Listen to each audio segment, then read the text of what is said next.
Buongiorno a tutti di chi è in sala e buongiorno anche a chi è a casa. Siete benvenuti tutti quanti, anche dalla diretta. Oggi sono pieno nel cuore, ringrazio il Signore. Questa settimana è stata una settimana tosta. Stamattina sono arrivate altre notizie belle che hanno aiutato. Però siamo qua col Signore e siamo qua a lodarlo, siamo qua a ringraziarlo per quello che Lui fa. Non siamo semplicemente qua insieme seduti, ma siamo veramente, lasciamo le nostre cose fuori dalle porte e pensiamo a Lui, pensiamo alla lode, perché Lui ci ama. E se mi permettete questa parola, il Signore è invadente, perché Lui quando dà, invade. E dà tutto, non dà una goccia, non dà una cosa, ma dà tutto. Per questo, prima di cominciare, prima di leggere il versetto di stamattina, che è il Salmo 19, vogliamo scaldare le nostre voci, vogliamo, come hanno fatto anche i nostri bravi strumentisti e cantanti, si sono scaldati.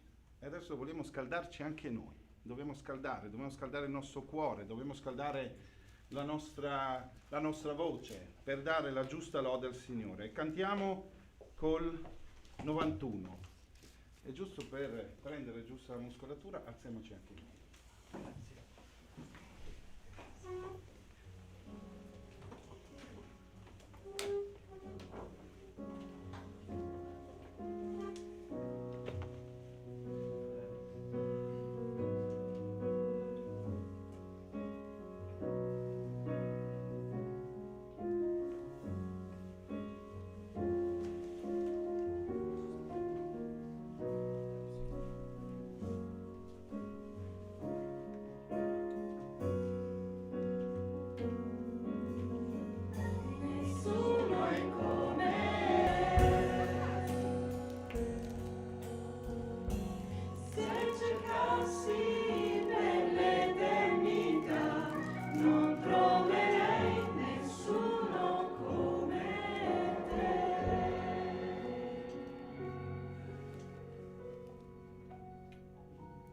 Aggiungerai anche un amen, perché se non c'è nessuno come Dio, non c'è nessuno che può capire il mio cuore come fa Lui, e per questo dobbiamo veramente lodarlo.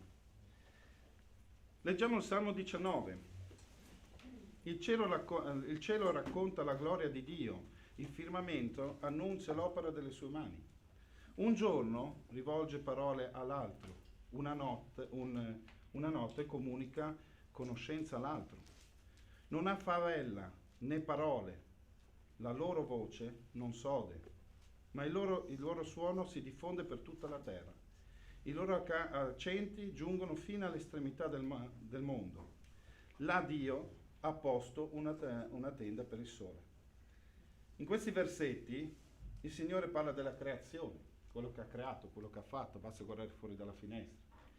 In questa situazione, tramite la creazione, il Signore si rivela a noi, ci fa vedere, Lui si manifesta la nostra presenza. E questo è una grande cosa. Però Lui non si è voluto limitare a questo, non si è fermato lì. Ha detto: faccio la creazione, faccio la natura, faccio il cielo, faccio il mare, faccio le piante, faccio la terra che possiamo ammirare, possiamo vedere tutti i giorni. Ma Lui ha voluto fare di più, ha creato l'uomo, ha voluto creare una persona che praticamente rispecchia la sua immagine. E noi che scusa abbiamo, visto questo, per non lodarlo, per non ringraziarlo, per non alzare la voce? E lasciatemi dire anche una cosa: quando cantiamo, non cantiamo con la nostra voce. Io sono stonatissimo, se mi sentite cantare fa pietà, però cantiamo col cuore. E cosa arriva al Signore? Arriva la voce? No, arriva il nostro cuore. Perciò che sappiamo cantare o no non ha importanza, è quello che noi abbiamo qua che arriva a Lui. E vogliamo proprio cantare il canto 93, Tu hai dipinto i cieli.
Grazie Signore, grazie per la tua maestà, Signore. Pensate, i cieli, il mare, la creazione di Dio, loda il Signore senza neanche mettere un suono. Non lo fa, però dà una grande lode al Signore. Noi che lo possiamo fare con gli strumenti, con la voce. Stamattina vi voglio sentire bene, ma non voglio sentire la voce, voglio sentire proprio il cuore, quello che il Signore ci ha dato questa settimana, perché il Signore ci ha dato questa settimana.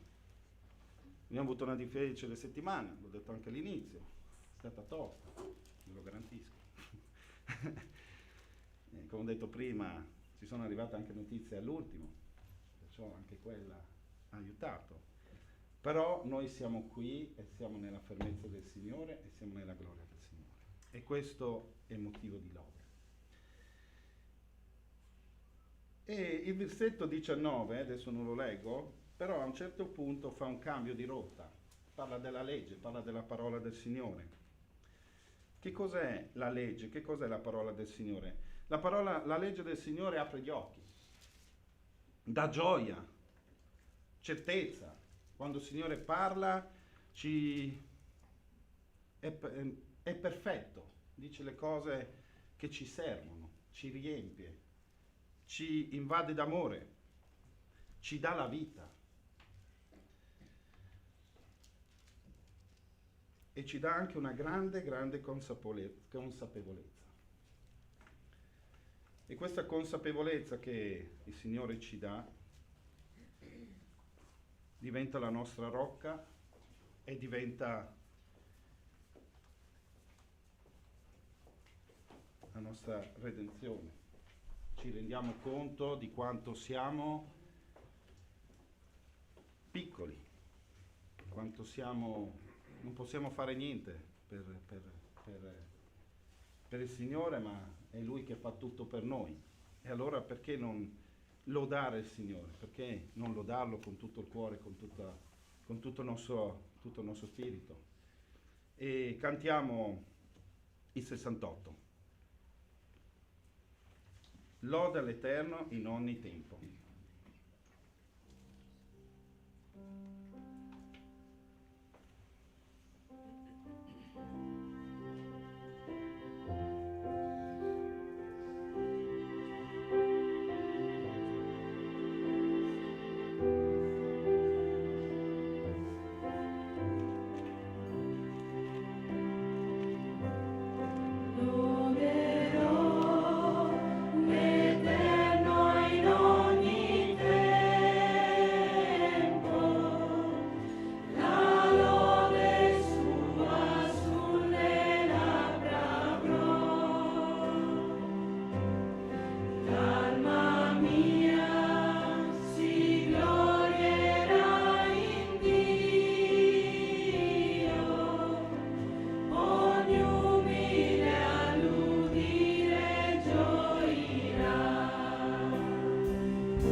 Amen. Quando mi preparavo per questa guida culto e leggevo le varie cose, e poi io non sono neanche un grande lettore, perciò faccio anche fatica, però il Signore, come ho detto prima, mi ha riempito il cuore. E mi è venuta un'immagine, leggendo la canzone Dio ha dipinto il cielo, leggendo la prima parte del Salmo in cui parla del cielo. Se noi guardiamo il cielo avvolge la terra e non c'è un punto dove lui non c'è. E quando noi veniamo qui la mattina, veniamo qua nell'amore dei nostri fratelli, perché noi qua non è solo una comunità e non si ferma qua, abbiamo anche chi ci guarda da casa. E il Signore collega tutto, collega noi, collega altre chiese, è tutta una lode che va a Lui, e questa lode per Lui è come un profumo. E mi è venuta un'immagine molto, molto carina. Stare in questa sala è come stare nelle braccia del Signore. Lui ci prende, ci abbraccia, ci sta vicini, ci fa sentire il suo calore. E questa è una bella cosa. E quando mi sono immaginato questa cosa, visto che nella mia vita non ho mai avuto l'opportunità di stare sulle ginocchia di mio padre, per lui era particolare, vabbè, ci sta. Però noi abbiamo un padre che ci ama, un padre che possiamo andare sulle sue ginocchia, abbiamo un padre che lo possiamo abbracciare. non è fisico, però lui ci scalda il cuore. E lì lo senti, quando abbraccia, il Signore abbraccia, senti il cuore che si scalda. E questa è una bella cosa. E ci dà una gran gioia e ci fa dimenticare tante cose. E che la vita è quella che è. Io voglio leggere, perché nel Salmo 19, come ho detto prima, si parte dalla legge, cioè c'è la prima parte che c'è la creazione, la seconda parte che poi parla della legge, della parola del Signore. Però c'è l'ultima parte. L'ultima parte ci dà una coscienza, ci fa capire che noi siamo sbagliati. Ci dà la certezza che Dio è la soluzione. E dov'è il nostro orgoglio? Che ne parla. Quante volte tiriamo fuori il nostro orgoglio, il nostro essere, noi, la carnalità. Io andando in house, scusate questa piccola premessa, che sono andato a Misure, ho ascoltato delle prediche di mio zio, che lui ce le manda ogni tanto sul cellulare. Ero un po' in arretrati e mi sono fatto tutto il viaggio, mi sono sentite tante di quelle che il Signore è un padre benevolo, è un padre giusto e quando ci vuole ci dà anche, non è sbagliato ogni tanto una sberla ai nostri figli, perché fa capire che hai superato i limiti, fa capire che ci sono dei paletti. E lui parlava in una predica, noi siamo i suoi figli. Noi abbiamo il diritto della sua eredità. Queste sono parole grandi, ragazzi, non sono robe piccole. Noi siamo eredi del Signore. E questo ci dovrebbe far esplodere di gioia, dovrebbe veramente farci venire di cantare, anche senza gli strumenti, ma lodare veramente il Signore su questa base. E infatti, nell'ultima parte del versetto 19, il 14, dice: siano gradite le parole della mia bocca e le meditazioni del mio cuore in tua presenza, o Signore, mia rocca e mio redentore. Amen. E con queste parole, ragazzi, cosa non possiamo fare oggi? Come non possiamo usare la nostra bocca per lodare il Signore? Tramite cosa? Tramite la preghiera. E non solo, perché la bocca è uno strumento, ricordiamoci, il Signore ne parla della bocca, però la bocca è l'anima del nostro cuore. E quando noi andiamo al Signore, lodiamo il Signore con queste preghiere che adesso ci andremo a congiungere, facciamolo col cuore, facciamolo con le parole, con la consapevolezza che Dio è il nostro Redentore, è il nostro Salvatore, ci ha dato tutto, ci ha spezzato le catene. Domenica scorsa si cantava una canzone che ci ho anche pregato solo, Lui spezza le catene, e non le catene, quelle fisiche, ma quelle del cuore, che è una cosa completamente diversa, ci libera. Il Signore ci ha liberati da cosa? Dalla schiavitù di cosa? Ci ha liberati dalla schiavitù della nostra carne. Perché se noi andiamo con la nostra carne non facciamo nulla. Dobbiamo andare con lo Spirito di Dio e lasciare a Lui tutto quanto. E con questo, signori, vi invito a pregare, a lodare il Signore questa mattina. Pregare a Lui per tutto il bene che ci ha fatto. E qual è questo bene? La settimana che è andata storta? No. È quello che Lui ci dà, la libertà, lo spezzamento delle catene. Signore, grazie Signore perché siamo qui, siamo davanti a Te. Grazie perché possiamo esserci. Grazie che siamo arrivati qui nella nostra comunità. Grazie perché possiamo condividere il nostro amore con i nostri fratelli. Lo facciamo a casa, lo facciamo al lavoro, in macchina, lo facciamo in qualsiasi luogo, ma quando siamo qui con i nostri fratelli, sia presenti nella sala, sia a casa, sia in un'altra parte del mondo, è una cosa speciale, Signore. È una lode verso di te, Signore, è una lode che riempie i cuori, rende profumata la lode verso di te, Signore. Viene apprezzato da te, Signore, perché siamo uniti da un amore fraterno, con uno scopo unico che sei tu, Signore, perché ci hai salvati, ci hai liberati, ci hai resi liberi dalla nostra carne, dalla nostra schiavitù, ci hai dato la verità, ci dai la verità e la verità sei tu, Signore. Grazie, Signore, perché possiamo oggi lodarti, possiamo essere qui a innalzare il tuo nome, Signore. Grazie, Signore. Noi ti chiediamo tutto questo e lo facciamo nel nome tuo che è benedetto in te. Amen. Amen.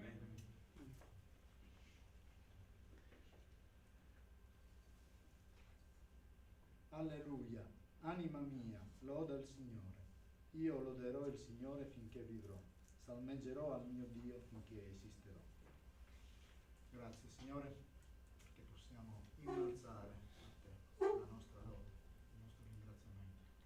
Grazie perché sei il nostro Dio. Grazie perché ci hai redenti, ci hai riscattati dal mondo di tenebre, Signore. Hai pagato al posto nostro la colpa che meritavamo noi. Perciò vogliamo questa mattina renderti onore e gloria, Signore, perché ne sei degno. Grazie perché sei il nostro creatore, ci hai dato la vita, Signore, ma hai fatto qualcosa di più della vita, ci hai dato la vita eterna, ci hai dato, Signore, una vita abbondante in Cristo Gesù. Aiutaci a camminare, Signore, sempre nel tuo timore, Signore, a fare ogni giorno la tua volontà, Signore.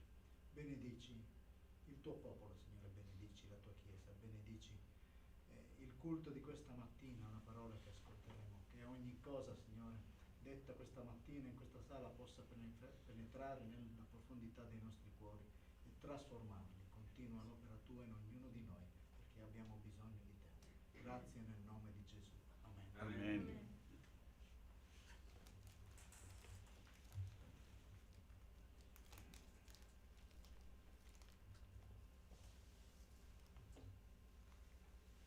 Signore, questa mattina siamo vicini a te, siamo nelle braccia del Padre, siamo nel conforto del Padre, Signore, e ci sentiamo al sicuro, Signore. Ti vogliamo ringraziare, Signore, perché questo Padre è venuto a noi, ci è venuto a cercare, Signore. Eravamo, come diceva Gianni, schiavi, perduti, lontani. Siamo stati riconciliati attraverso il tuo figlio Gesù. Questa mattina ricordiamo e ricorderemo mia redenzione, come diceva il salmista Davide, mio redentore. È vero, avevamo bisogno di quello e tu ci hai dato anche quello, perché sei un padre che abbraccia e un padre che dona. E questa mattina abbiamo emozioni per ringraziarti, perché ci sentiamo accolti da te, Signore. Benedici questa giornata, Signore, che per ciascuno di noi, Signore, ci sia questo conforto che viene da te, e ti ringraziamo, Signore, per la benedizione della fratellanza, dei fratelli e delle sorelle che hai messo intorno a noi, che ci danno forza e ci danno capacità e stimolo per andare avanti. Ti benediciamo questa mattina. Nessuno è come te, lo abbiamo detto e lo riconfermiamo. Nessuno è come te e ti adoriamo questa mattina. Nel nome di Gesù. Amen. Amen.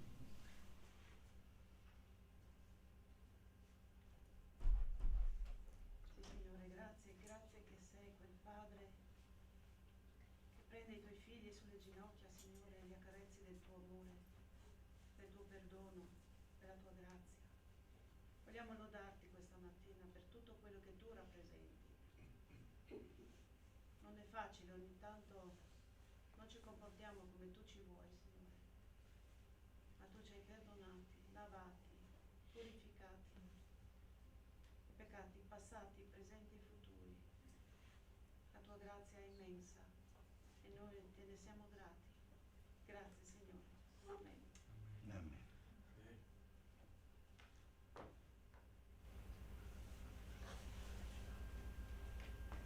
Grazie Signore per il privilegio, Signore, di appartenere a una chiesa locale, poi di più a una chiesa universale, non per i nostri meriti, cosa avremo da portare, Signore, ma perché tu hai stabilito, Signore, nella tua grazia. Grazie Signore per l'appartenenza che tu ci dai, Signore. Grazie per il privilegio, Signore, di poterti lodare questo giorno speciale dove in tutto il mondo lo possiamo fare insieme agli altri fratelli, Signore. Grazie per questo tuo progetto speciale, Signore. Donaci di essere, ti prego, dei tuoi testimoni nella tua misericordia, nella tua giustizia, nella grazia, Signore. Così come era e com'è il carattere di Cristo, Signore.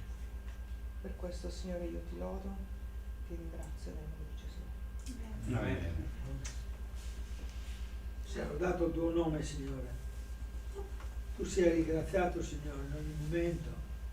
Tu sia benedetto, Signore, questa mattina. Tu sia benedetto, Signore, questa sera quando andremo a riposare. Tu sia benedetto, Signore, domani quando andremo a lavoro. Signore, sia benedetto il tuo nome. Sia benedetto il nome di tuo Figlio Gesù Cristo.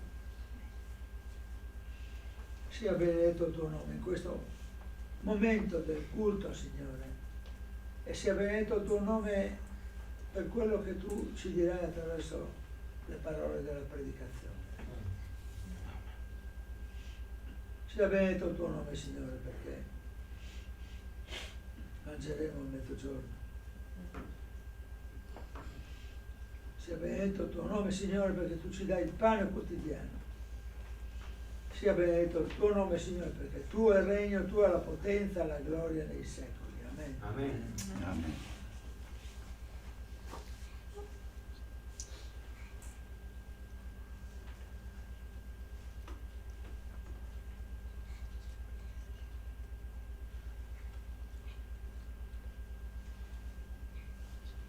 Grazie Signore perché tu ascolti anche quello che non parla, Signore. Oggi abbiamo parlato del cielo, abbiamo parlato del mare, abbiamo parlato della natura, abbiamo parlato della tua creazione, Signore, che non emana un suono, Signore, però ti loda e ti ringrazia ogni giorno. E io sono sicuro che tanti di noi pregano col cuore, pregano dentro di loro, Signore.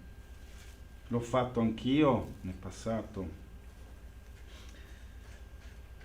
perché avevo paura, perché avevo timore di pregare, di dire la parola sbagliata, e lo dicevo nel mio cuore, però quello arrivava anche a te. Anche in quel silenzio, Signore, la parola arriva a te, Signore, perché tu sei il nostro Padre, e quelle hanno la stessa importanza di quelle che vengono dette a voce, Signore.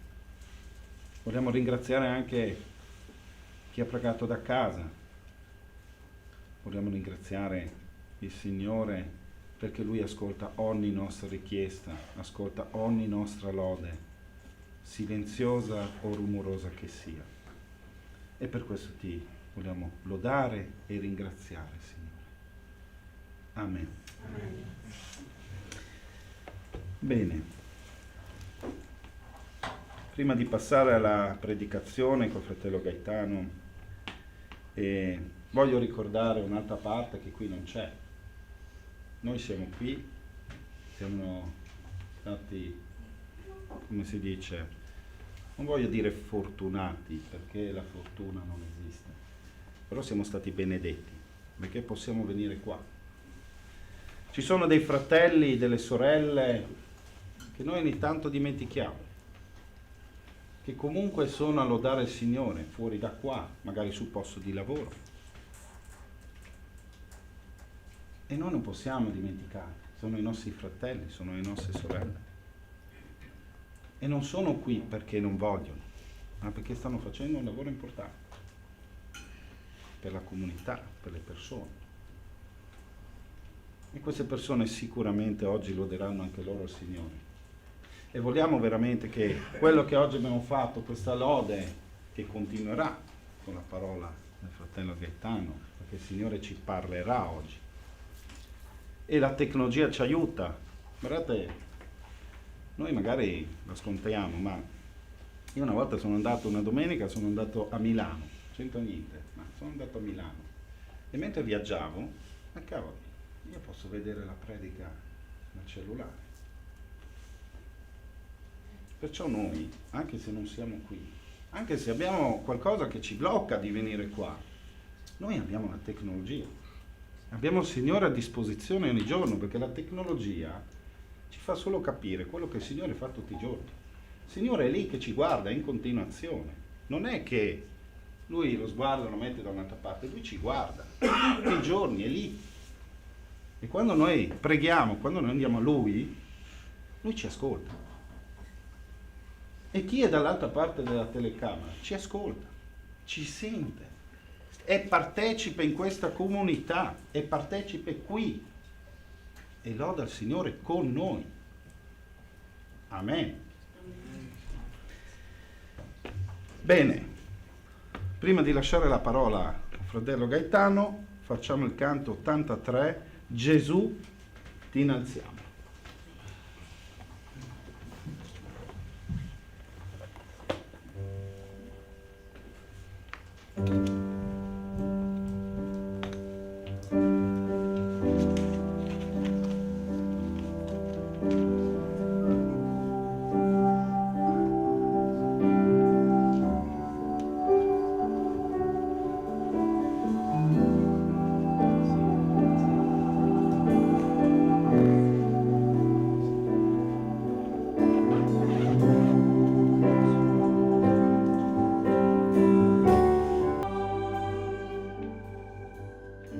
Amen. La parola al nostro fratello Gaetano. Anzi, la parola al Signore. Tramite. Fratello Gaetano, il Signore fa i fatti suoi. Noi siamo uno strumento. Sì, grazie. No, ma non esageriamo. Buongiorno. Sono contento di essere con voi. Sì, sono contento di essere con voi. Non è che mi capita tutti i giorni di essere con voi e nemmeno di essere contento di essere con altri. Quindi, già che c'è, bisogna dirlo. Oggi potevo portare la chitarra, conoscevo tutti i canti, guarda, una roba. Hai perso un'opportunità. No, me l'ho dato il Signore dal mio posto, quindi non si perde nessuna opportunità. Va bene, mi trovo qui perché qualcuno mi ha invitato, grazie di questo invito. Come è mia abitudine, faccio i complimenti a chi suona e canta, perché lo fate bene. A me piace la buona musica, poi il Signore... in un salmo c'è scritto di suonare maestrevolmente al Signore, loro ce la mettono tutta, quindi siete osservatori della parola di Dio. Il tema che affronto oggi è qualcosa che mi è stato sollecitato da un incontro che abbiamo avuto con i genitori, quindi per quelli di voi che è una ripetizione, pazienza, mi dispiace, spero che ci sia anche ancora qualche spunto buono per voi, ma come diceva qualcuno, ripetere giova. Non oso dirlo in latino perché c'è qualcuno che è più competente di me, quindi ripetuta iuvant.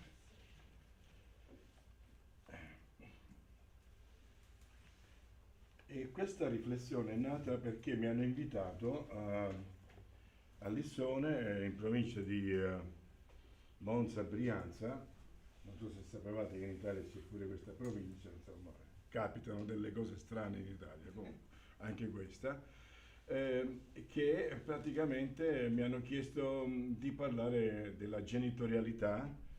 Il titolo di questa conferenza è L'apporto del femminile, del paterno e del materno, femminile nel senso di materno e maschile a parte del paterno, nella famiglia, ai figli. È una bella conferenza, un bel tema, perché non se ne parla tanto, ovviamente.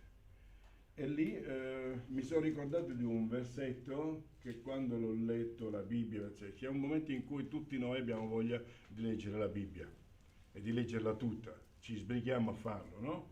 Ed è molto interessante, mi ha colpito, soprattutto anche studiando la vita di Giovanni Battista, che c'è questo verso di, che il Signore avrebbe portato il cuore dei padri verso i figli.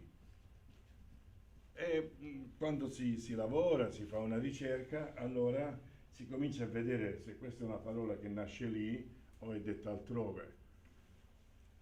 E questa parola, non vi faccio la domanda che ho fatto agli altri, come finisce l'Antico Testamento? Qual è l'ultimo versetto dell'Antico Testamento? Quello del Nuovo Testamento lo sappiamo. Signore, torna presto, che così si sistema tutto il prima possibile, e siamo lì, leggiamo l'ultimo versetto del Nuovo Testamento, siamo con uno slancio, non vediamo l'ora è un po' come diceva Paolo, cioè se rimango è perché vi conviene a voi, insomma, perché ancora c'ho qualcosa da dirvi, ma il mio vivere è Cristo, il morire è guadagno, sotto il profilo che vado lì dove ci abbiamo non soltanto la resurrezione, ma il regno di Dio. Ma quello che noi dimentichiamo spesso, e per questo è scritto, è come termina l'Antico Testamento. E l'Antico Testamento non so come ve lo immaginereste, come parte conclusiva. Noi ce lo potremmo immaginare, non so, adesso arriva Gesù e sistema tutto. E invece no. No, l'Antico Testamento finisce con una promessa, certamente che arriverà il Messia, ma prima del Messia arriva qualcuno che indicherà la direzione. Arriva qualcuno che arriva con lo spirito di Elia. Lo leggiamo così, magari ci appoggiamo sui testi biblici.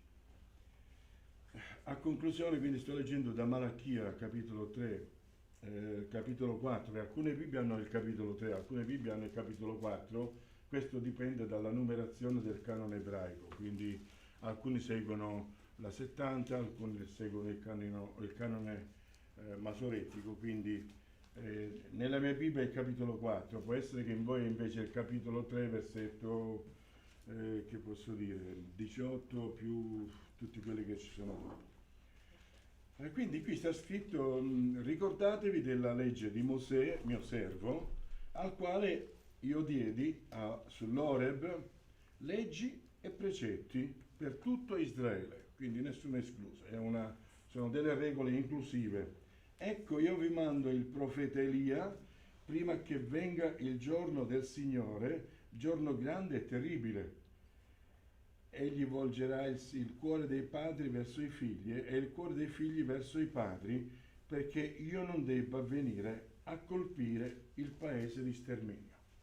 Quindi nell'ultimo versetto c'è una considerazione, ma c'è anche una denuncia, c'è un'aspettativa e c'è una speranza.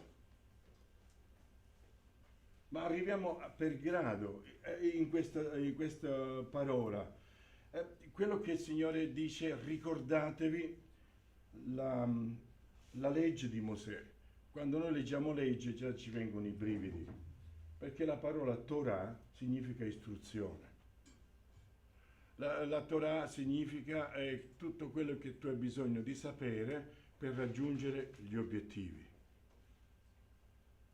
Noi appena leggiamo legge, non so, almeno io che sono dal sud, che la legge è una legge a sé, quando si legge legge già c'è qualcosa che ribolle dentro perché tu vuoi essere antilegge. almeno alcuni di noi, poi non è che tutti i siciliani sono antilegge, vero? A qualcuno fa questo effetto. E io sono uno di quelli. Leggere la parola legge già mi metto in allarme. Ma quando noi diamo il senso concreto alla parola Torah, che noi traduciamo legge, invece è l'istruzione. L'istruzione che tu segui per raggiungere gli obiettivi. Il Signore ha dato le leggi, quindi ha detto precetti e leggi, le descrive. Ci sono questi doppi aspetti affinché noi possiamo avere l'istruzione necessaria perché possiamo raggiungere gli obiettivi. Noi abbiamo degli obiettivi. Se non abbiamo obiettivi nella vita, veramente, per che cosa viviamo? Si perde il senso della vita. E la fede in noi ci è stata data, siamo stati creati proprio perché c'è una parte di noi che è deputata per l'esercizio della spiritualità nel nostro cervello e perché noi abbiamo bisogno di senso. Una delle prime domande che ci facciamo è: perché esisto? Perché sono qui? Che ci faccio a fare quello che faccio? Da dove vengo? Dove vado? I famosi 4 quesiti della filosofia. E sono le risposte che non importa come ci descrivono tutti i filosofi, ce le descrivono loro, ma abbiamo bisogno noi personalmente di dare una risposta. E siccome si chiude 400 anni prima della venuta di Cristo la parola verso il popolo, questa parola ci lascia delle raccomandazioni. E le raccomandazioni, una di queste è: ricordatevi delle cose, dell'istruzione, ricordatevi di questa struttura istruttiva affinché la vostra vita possa sussistere, affinché la vostra vita non incontri il giudizio di Dio ma possa proseguire. Ora ricordatevi che questa, come ho detto mi pare un'altra volta, che questa parte qui è stata la Bibbia degli Apostoli e di tutti quelli che sono venuti dopo, finché il canone non è come ce l'abbiamo noi, non è stato stabilito. Quindi quando noi ci immaginiamo che quando sono andati a predicare, andati in tutto il mondo a predicare il Vangelo, avevano la Bibbia come ce l'abbiamo noi. Non era così. E noi abbiamo bisogno di rivalutare quello che è l'Antico Testamento. Per quale motivo? Non per tornare indietro, ma per valutare il messaggio, quello che il Signore ha cercato di dire, dandoci come prospettiva la venuta di Cristo. E quindi è importante che noi vediamo queste prospettive, sono come gli ultimi saluti, l'ultima parola che viene detto prima che si realizza tutto quello che c'è da realizzare, ed è questa parola di ricordarsi la legge che Dio dette a Mosè. È preciso, non ce n'è un'altra. Tutte le volte che si parlerà nel testo ebraico della legge che porterà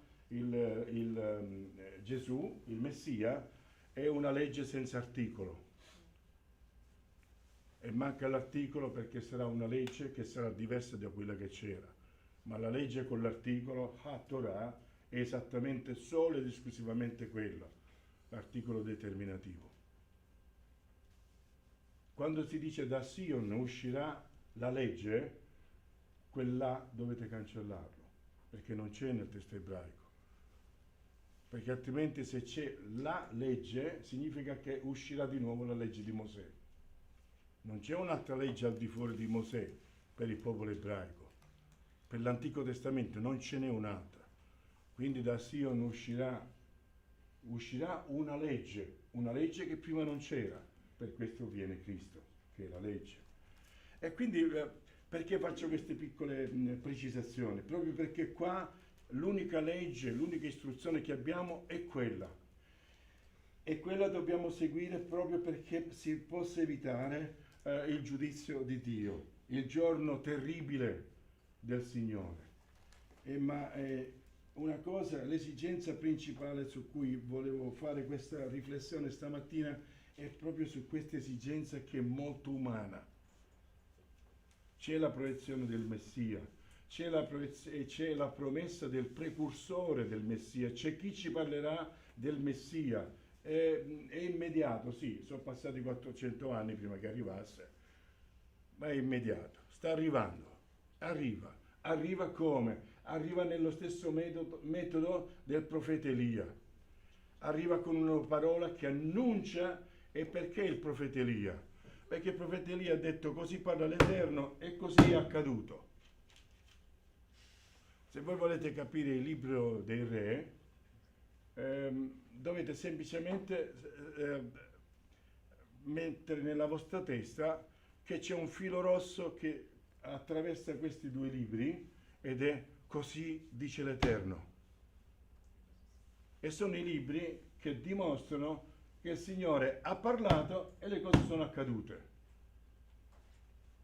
Noi lo chiamiamo a torto il libro dei re, ma è il libro dell'affermazione della veridicità della parola di Dio.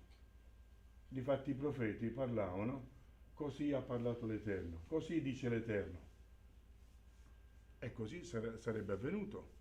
E quindi c'è questo precursore che arriverà con la stessa modalità. Parlerà di qualcuno. Di chi parlerà? Di qualcuno che già comincia a parlare nel deserto. C'è qualcuno nel deserto, sta arrivando. L'ebraico, quando la parola è deserto, è midbar, che significa dentro la parola. E la parola è là, dentro il deserto, e dal deserto verrà la parola, e che sarà la parola per noi. Sembrano tutti dei giochi di parole, ma hanno un senso profondo e grande. Perché il Signore è chi riempie il deserto. Il Signore porta il suono dove c'è il silenzio, riempie dove c'è il vuoto. Lì, nel deserto, dove non c'è niente, arriva la parola, perché la parola ci dà senso, perché la parola ci rivela la vita. Ma questa preoccupazione molto umana mi ha sconvolto. Egli, cioè questo che ci parlerà del Messia, ci parlerà del progetto di Dio, ci parlerà e ci sensibilizzerà a una cosa importante. Egli volgerà il cuore dei padri verso i figli, non parla delle madri. E quindi qua, signori, sto parlando di voi, sto parlando di noi. E se siete ragazzi, sto parlando anche di voi, perché prima o poi sarete grandi anche voi. Cioè già siete grandi, non è che dovete... Però insomma, prima o poi vi capiterà probabilmente di essere padri pure a voi. Quindi apriamo le orecchie, è per noi. C'è qualcosa che è sconvolgente per il Signore. Questa analisi è 2400 anni fa, in pieno patriarcato, in cui la figura paterna più grande di così non poteva essere. Più in evidenza di così non poteva essere. C'era il patriarca. Mi sembra qualche tempo fa in Sicilia, perché quando c'era il patriarca c'era il patriarca. Quando arrivava lui, il nonno, il grande, quando arrivava il padre, e tutti si inchinavano, o quasi. Però ci possono essere tutti i patriarchi di questa terra e mancare i padri. Oggi si denuncia nella società, è una società senza padri. Quindi se volete, dopo 2400 anni siamo nella stessa situazione di Malachia. Si comincia che è una società dove mancano gli uomini, perché poi quello lo vediamo un'altra volta, non i maschi, gli uomini. Ed è una società dove mancano i padri. E l'effetto si vede nello smarrimento che c'è nei ragazzi e nelle ragazze, perché la funzione paterna attiene al ragazzo e alla ragazza, al bambino e alla bambina, sono funzioni psicologiche. E qui c'è una preoccupazione. Non ci sarà più una parola profetica, ma la preoccupazione è chiara. Dove sono i padri? E la promessa sta proprio in questo. Dio si impegna attraverso il suo messaggero, attraverso il suo portaparola che annuncia il Messia, che questo avverrà, che i padri ci saranno. Se questo poi l'abbiamo realizzato è un altro paio di maniche. È un'altra situazione. assumiamoci le nostre responsabilità. Non sono qua per demolire nessuno, ma rivediamo noi stessi, confrontiamoci per portare il cuore dei padri verso i figli, proprio in un momento in cui la figura maschile era l'apice della società, l'apice della famiglia, l'apice della tribù, l'apice di tutto. È proprio lì che mancano i padri, perché si può avere tutto il potere di questo pianeta, si può essere la figura maschile più importante del mondo, ma possono mancare i padri. E ci sono figli che crescono come orfani pur avendo il padre. E quelle sono delle situazioni peggiori di chi il padre non l'ha conosciuto o l'ha perduto. Ma ci sono. Sono tante le ragioni, ma ci sono. E noi abbiamo da interrogarci. Chi siamo come padri? Abbiamo da credenti, visto che ci rendiamo fieri di noi stessi perché crediamo, abbiamo ascoltato questo desiderio di Dio, perché è un desiderio. È come se stesse dicendo: senti popolo di Israele, guarda che mancano i padri, mi raccomando, cominciate a lavorarci perché ci vogliono i padri nelle famiglie. Come ho detto, è una considerazione, mancavano i padri, una denuncia, c'è la necessità dei padri, un'aspettativa, speriamo che arrivano, e quindi una speranza. In Cristo veramente dovremmo essere così, perché lo stesso testo viene ripreso proprio all'inizio del Nuovo Testamento. E da chi? Da chi fa un'indagine certosina, si informa con molta precisione, ed è proprio Luca. E lo dice: io mi sono informato, mi ho approfondito le cose, ed è proprio Luca quando descrive l'annuncio della nascita di Giovanni Battista, che riprende questo testo con una differenza, perché Malachia dice: porterai il cuore dei padri verso i figli e il cuore dei figli verso i padri, ma questo non ci sarà in Luca. Sto leggendo al capitolo 1, versetto 17, e dice: andrà davanti a lui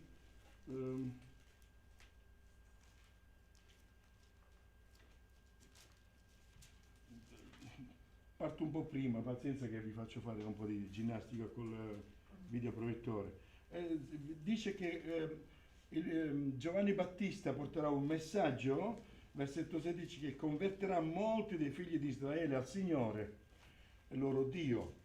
Quindi la proiezione è sempre questa conversione al Signore, Dio. Andrà davanti a lui, cioè al Messia, con lo spirito e la potenza di Elia, per volgere il cuore dei padri ai figli e i ribelli alla saggezza dei giusti. Non parla più dei figli come ritorno ai padri, perché l'esigenza fondamentale è proprio il fatto che i padri possono volgere il loro cuore, il loro sguardo verso i figli. Questa è la prima necessità fondamentale. E poi vi dimostro ancora con la scrittura che c'è il corrispettivo che non è scritto qui. E poi i cuori dei ribelli alla saggezza dei giusti, per preparare al Signore un popolo ben disposto. È una proiezione enorme, è una proiezione grande che il testo ci fa vedere, proprio perché noi possiamo vedere molto più in là. Ma nel frattempo c'è il ministero di Gesù che si svolgerà sulla terra. Se i padri non ci sono, i ribelli sono garantiti. Perché? Ci viene in aiuto gli studi delle scienze umanistiche, e ci dicono che la funzione paterna è una funzione di contenimento, di accompagnamento verso l'esterno della casa. È la funzione che pone le regole che portano il ragazzo e la ragazza all'esterno della casa. è la funzione che porta la realtà dell'esterno della casa dentro la casa. Perché? Perché la funzione materna è la funzione della sicurezza dentro la casa, delle regole dentro la casa. Il bambino e la bambina sono vissuti 9 mesi con la mamma e c'è un legame unico che non cambierà per tutta la vita. Per cambiarlo bisogna lavorarci, ma proprio pesante, forte. Quindi queste regole madre-figli sono lì, sono già raccontate. Il bambino ha bisogno della madre e la madre che ha avuto il bambino vuole allevare il figlio. Stiamo parlando di madri normali e di padri normali. La funzione paterna viene introdotta dalla madre. La funzione paterna è sempre adottiva. E quindi il padre arriva alla presenza del figlio o della figlia proprio perché la madre lo introduce. E se la madre non lo introduce, come vi ho detto poco fa, ci sono figli che crescono orfani di padre tutta la vita, anche se il padre è lì. La madre ha proprio 2 braccia per questo motivo, perché chiude un triangolo con il figlio introducendo il padre.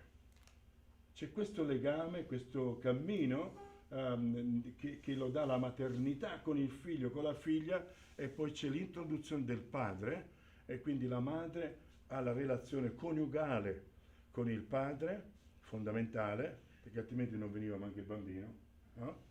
E poi il bambino e la bambina conoscono il padre attraverso la fiducia e l'accesso che la madre dà al padre verso il figlio.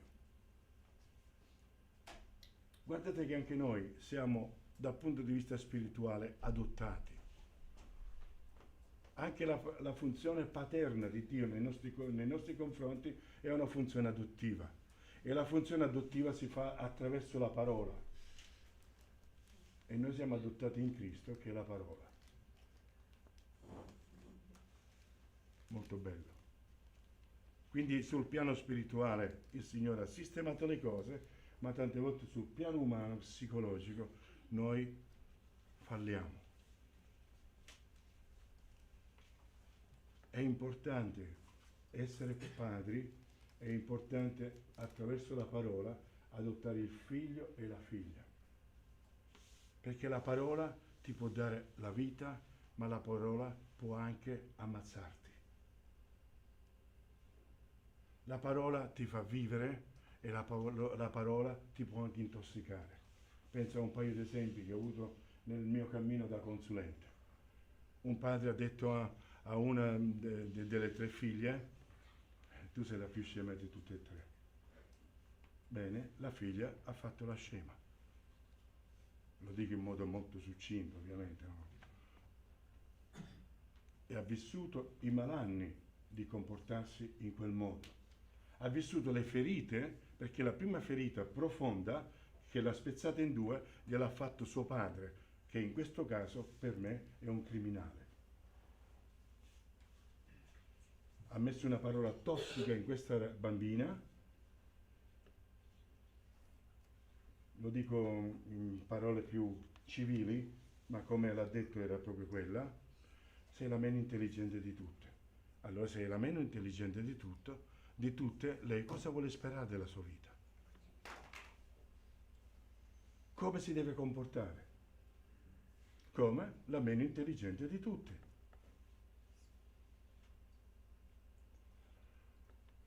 Un altro padre ha detto a sua figlia: non sei tanto carina.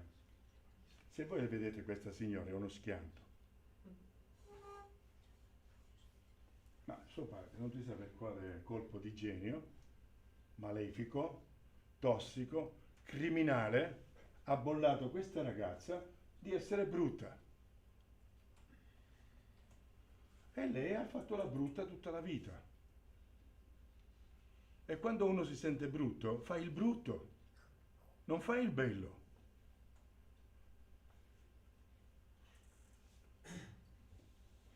Questo è il potere della parola.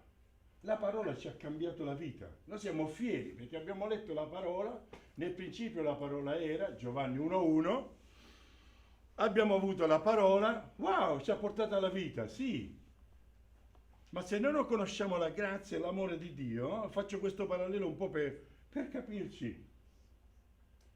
Abbiamo soltanto il giudizio di Dio davanti a noi, quindi una parola che ti affonda, che ti manda all'inferno. Un giudizio che ti manda all'inferno. Ora l'esigenza di Malachia e l'aspettativa che c'è in Giovanni e in Luca sta proprio questo, affinché ci siano dei padri benevoli verso i figli, dei padri che possono indicare la via e la vita e la verità ai propri figli, che possono introdurre la realtà di fuori, la realtà e poter dire: per sopravvivere, per andare avanti nella vita, hai bisogno di seguire questo cammino. Non è questione di tempo, è questione solo di qualità. Non sono le ore che fanno un buon rapporto con i figli, ma è la qualità del tempo che vivi con tua figlia e con tuo figlio, soprattutto nella tenera età. Poi ci sono quelli, padri sempre, che non sopportano che i figli li superano. Ma noi siamo padri perché i nostri figli ci devono superare, perché le nostre figlie ci devono superare. Immaginate cosa significa quando un padre non sopporta che il figlio ne sa più di lui, che l'ha già superato. Farà una castrazione, si dice dal punto di vista psicologico. Questo figlio, questa figlia vengono affondati. E poi volete che queste vite possano avere un buon cammino?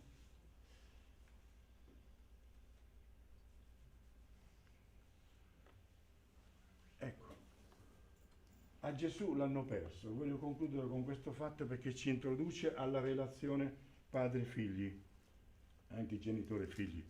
A Gesù l'hanno perso, viene raccontato in Luca nel capitolo 2, e l'hanno perso perché pensavano che stesse seguendo il gruppo, no? Quindi se non è con me, con lui e con lei, insomma, perché si viaggiava in famiglia, no?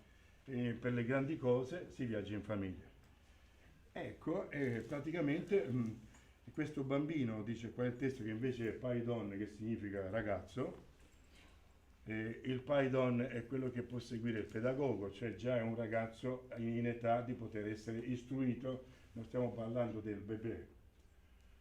Quindi lui è lì, e perché viene usato il termine paidon? Proprio perché lui ha 12 anni e viene introdotto nella vita sociale, ufficiale del popolo di Israele. L'entrata nella vita ufficiale era a 12 anni e quindi Gesù è la prima occasione di essere portato al Tempio per vivere l'introduzione alla vita adulta. E quindi però Gesù non va con loro, questo ragazzo non va con loro e si rimane a Gerusalemme. E i genitori camminano ancora una giornata, fatevi il calcolo voi da soli quanto hanno camminato, quanto distanza c'era. Fatto sta che hanno camminato un giorno, ma per trovare il figlio ci hanno messo 3 giorni, quindi immaginatevi un pochettino. Ora mi chiedo, voi padri, quando vi è capitato di stupire per le domande e per le risposte dei vostri figli? E quando vi hanno messi in crisi, con le spalle al muro perché non avevate una risposta? Ed è meglio che glielo dite, non c'ho una risposta. Non le imbrogliate perché vi sgamano subito. Perché loro per noi sono nuovi quasi ogni giorno, perché vanno cambiando e vanno crescendo. Ma noi per loro siamo sempre quelli da quando sono nati. E poi ci meravigliamo che non appena apriamo la bocca ci dicono: papà, mamma. Cioè, se hai 18 anni, tuo padre e tua madre ti hanno visto cambiare ogni anno. Quindi da piccoletto, poi marmocchio, poi marmocchia, poi si cresce adolescente e maggiorenne. Ma noi per loro siamo stati più o meno sempre quelli. E ci fa meraviglia che loro, quando noi apriamo la bocca, ripeto, papà. Una volta ho calcolato che con mio figlio potevo avere il tempo solo di 2 minuti per dire qualcosa. Scaduti i 2 minuti lui era già via. Quindi quando gli dicevo, senti, ti devo dire qualcosa Andrea, lui si fermava e come per dirmi non oltrepassare i 2 minuti. Non era una minaccia, ma dopo i 2 minuti lui non ascoltava più, non c'era. Era fuori a giocare con i suoi, già con la testa, con i suoi amici. Quindi io dovevo calcolare. E calcolavo il tempo, a volte gli dicevo proprio 1 minuto e 50, va bene? Ognuno ha le proprie particolarità e un po' essere fuori. Vabbè, quindi i genitori lo trovano, poi lo videro, sono stupiti e poi lo portano a casa. Giustamente viene ad accorgersi che io esisto. No, il bambino o la bambina a 12 anni ha già i suoi progetti, tranquilli, e andranno dritti nei suoi progetti se non c'è questa figura che può accompagnare la crescita di questo bambino e di questa bambina. È chiaro? Poi se ne tornano a Nazareth e sarà loro sottomesso.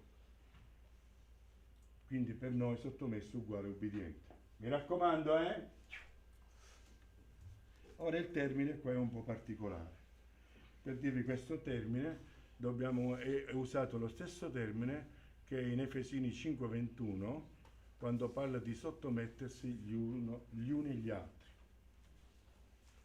L'ho accennato qualche altra volta, adesso sto parlando a voi siete sottomessi a me.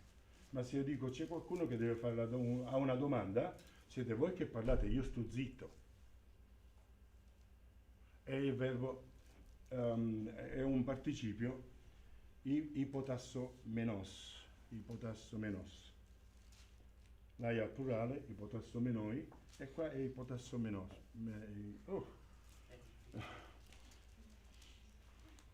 Sì, ipotasso menos, il singolare.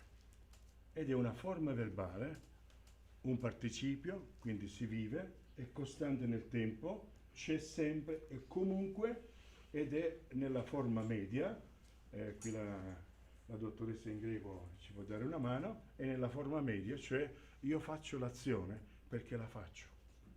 È un'azione che ricade su me stesso.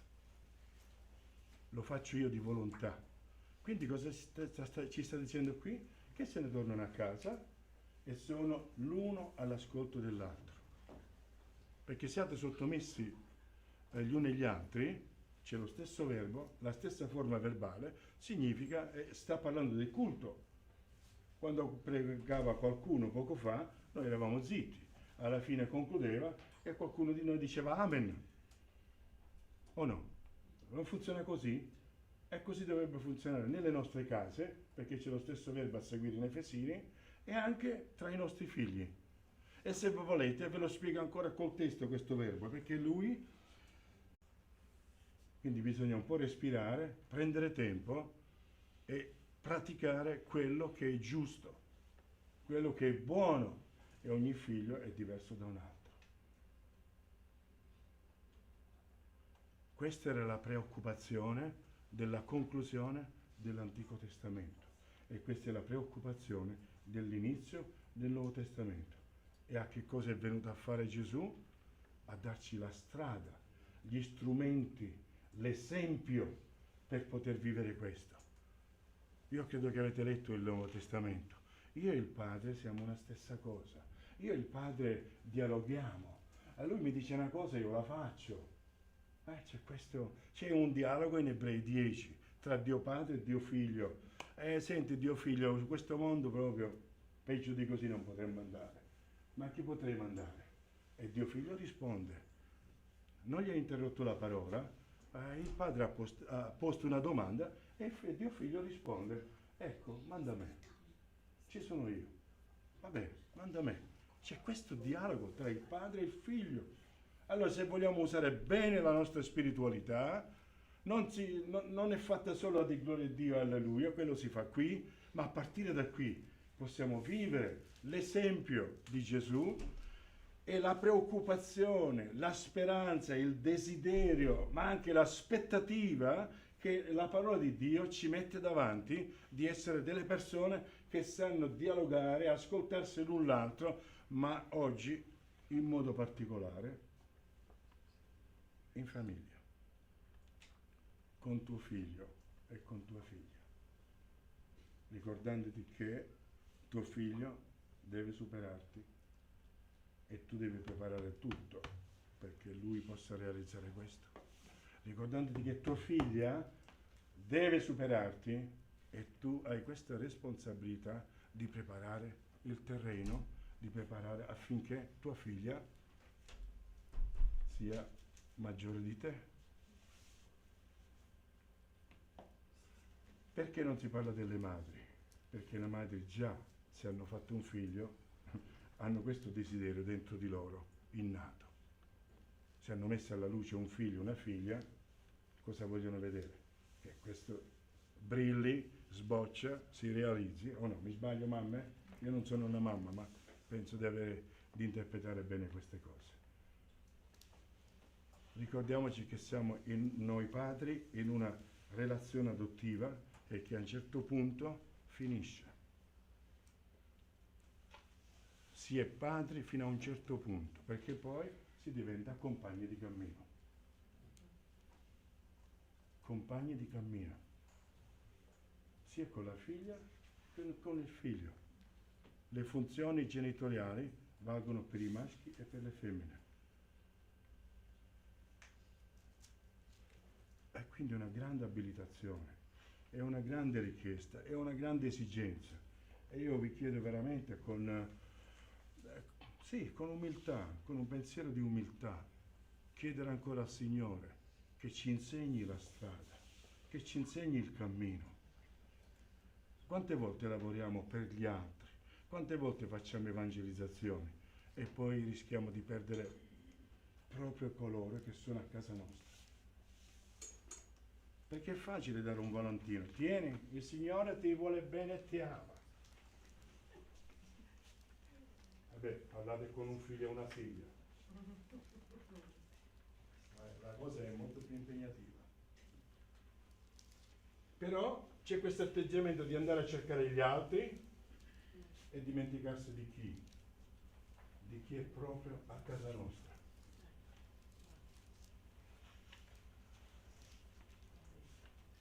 E questo non va bene. Almeno possiamo dire, io ce l'ho messa tutta. Non abbiamo la garanzia che funziona.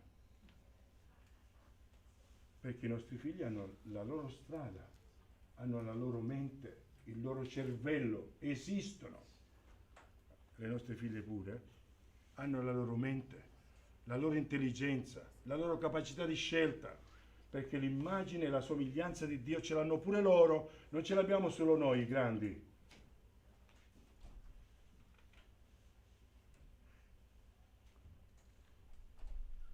Da parte nostra, noi mettiamocela tutta. E diceva uno psicologo che si chiama Winnicott che l'importante è essere sufficientemente buoni. Nella vostra genitorialità non cercate 10, perché sarete falsi. Non esiste la perfezione sulla terra, scordatevelo. Ma ci incoraggia questo psicologo molto importante, dovreste leggere i suoi libri, per poter essere sufficientemente buoni. Bene, se già miriamo al 6, è il massimo che ci possiamo concedere. Se poi andiamo a 6,5, 7, wow! Ma lo vedremo solo nei risultati. Miriamo all'umanità, miriamo a una relazione possibile, praticabile, a un'accessibilità degli uni e degli altri. Erano i dottori della legge, erano quelli che spiegavano le scritture e stavano ascoltando sto ragazzo. Forse erano un po' meravigliati, ma erano abituati ad accogliere i dodicenni, perché i dodicenni arrivavano ogni anno al Tempio. Quindi non sarà stata tanta una meraviglia. È come i ragazzi che crescono nella chiesa, è normale che vengono qua. E io dico che è sempre un miracolo finché vengono qua.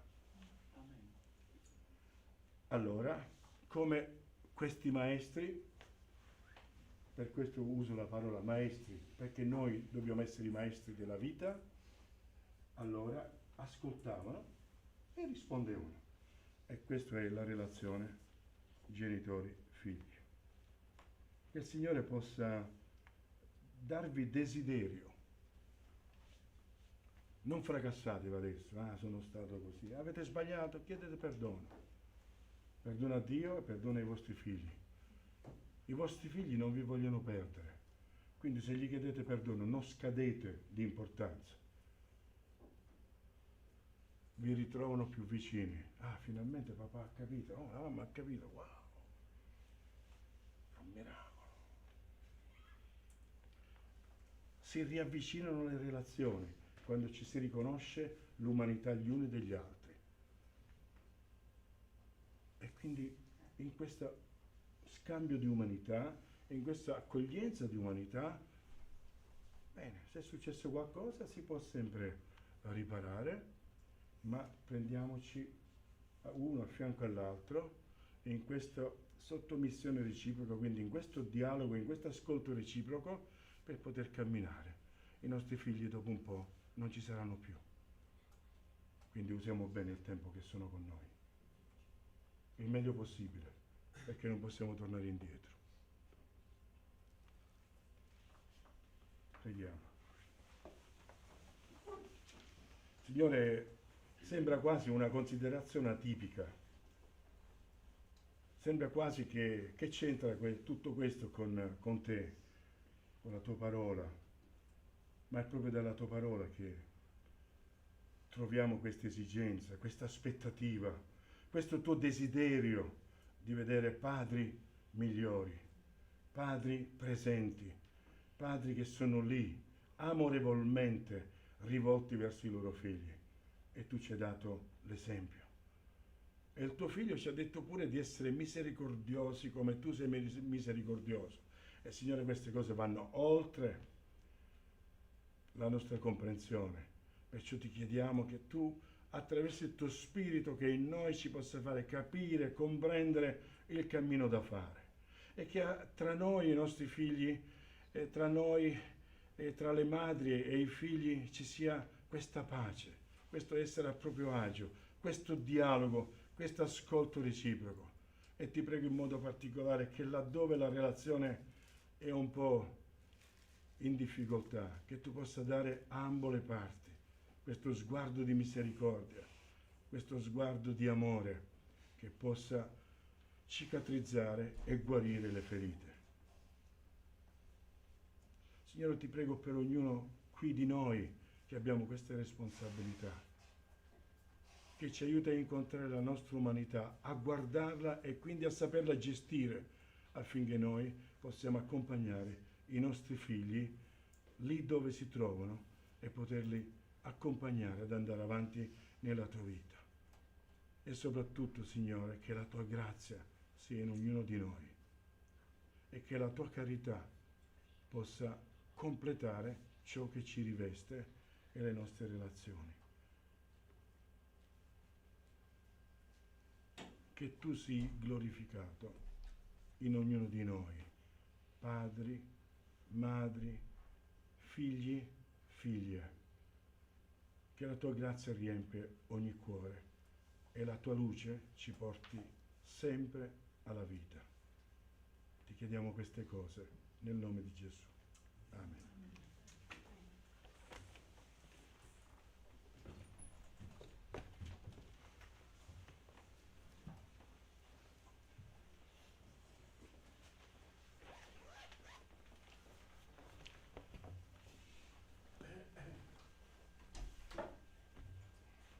Wow, quanto il Signore ci insegna sempre dove sbagliamo, però non lo fa in modo sbagliato, lo fa sempre in un modo che possiamo capire senza sentirci troppo come si può dire, disadattati o schiacciati. E vogliamo con questa parola di oggi veramente analizzare noi stessi ma io per primo posso dire di dover chiedere scusa ai miei figli, e questo non è un atto che non va bene. L'orgoglio, ne abbiamo parlato stamattina, e neanche se non facciamo così ogni tanto, anche sotto il piede sta bene, perché l'orgoglio non ha mai dato qualcosa di positivo, ha sempre dato qualcosa di negativo. Grazie veramente Signore, grazie al fratello Gaetano che è uno strumento del Signore, che ci hai dato quello che oggi ci hai portato. Allora, grazie anche a chi ci ha seguito. Prima di salutarvi vogliamo fare un cantico, il numero 55, Gesù Cristo è grande.